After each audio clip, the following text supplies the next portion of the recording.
ఇంకా summer season అయితే start అయిపోయింది. వంటగదిలో ఉండి వంట చేయాలంటే చాలా కష్టంగా ఉంటుంది, ఫుల్ చెమటలతో.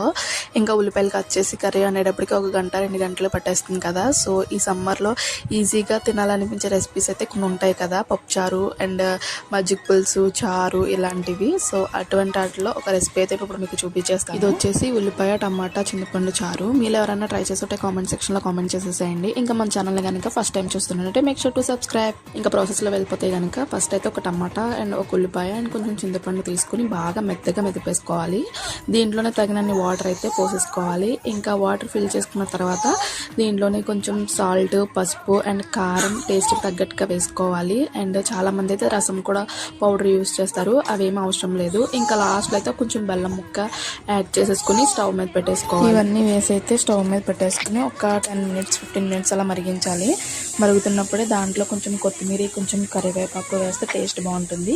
ఇంకా పోపు కోసం అయితే ఒక ఉల్లిపాయ చిన్న సైజు అండ్ ఎండుమిర్చి, జీలకర్ర, ఎల్లుల్లిపాయ చెదకొట్టేసి వేసుకోవాలి. ఇంకా ఫైనల్ టచ్గా అవి ఇంకా కరివేపాకు వేసుకొని కొంచెం సాల్ట్ వేసుకుని స్టవ్ ఆఫ్ చేసేసి తాలింపు పెట్టేసుకోవడమే. టేస్ట్ చాలా బాగుంది. దీనికి కాంబినేషన్ బెండకాయ ఫ్రై చేశాను. నెక్స్ట్ వీడియోలో